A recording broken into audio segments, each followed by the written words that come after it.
پنجاب سے ایک پنجابی لیڈر کو بار بار قتل کرنے کی کوشش کی گئی، بار بار قاتلانہ حملے ہوئے، خدا نے اس کو محفوظ رکھا تو اس کے بعد اس کو جیل میں زہر دیا گیا، آخری اٹیمپٹ کی گئی، اور جب ان کو علم تھا کہ جو کچھ انہوں نے کیا ہے، جن جن کرداروں نے کیا ہے وہ پھنس جائیں گے،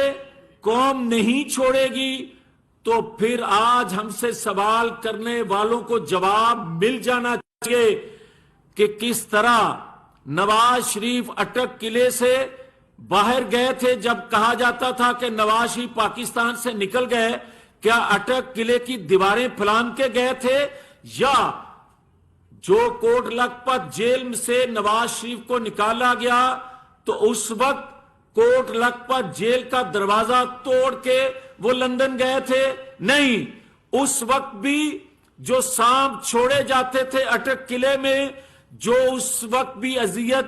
دی جاتی تھی نواز شریف کو، انہوں نے سمجھا کہ یہ ٹوٹنے والا نہیں ہے، اس کو باہر پھینکا جائے گا تو ہم حکومت کر سکیں گے، حکومت کے مزے لے سکیں گے، پاکستان کی بربادی کر سکیں گے۔ اسی طرح کوٹ لکھپت جیل سے نواز شریف کو زہر دیا گیا، اور زہر اس لیے دیا گیا کہ اس کی فالوئنگ جو ہے وہ پچھلے 25 سال سے لگے ہوئے ہیں، وہ ختم ہونے کا نام نہیں لے رہی، اس لیے اس کو برباد کیا جائے، اس کو صفحہ ہستی سے مٹایا جائے۔ مگر بچانے والا طاقتور ہے۔ آج وہ لوگ جو ہم پہ سوال کرتے تھے کہ پلیٹلیٹس گر گئے، اب پلیٹلیٹس ٹھیک ہیں، تو وہ زہر کس نے دیا تھا وہ بھی کٹہرے میں آنا چاہیے۔ تو مگر بات یہاں ختم نہیں ہو رہی۔ آپ مجھے یہ بتائیں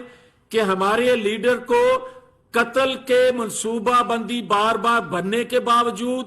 زہر دینے کے باوجود، کیا ہم نے مسلح ٹائیگر فورس بنائی؟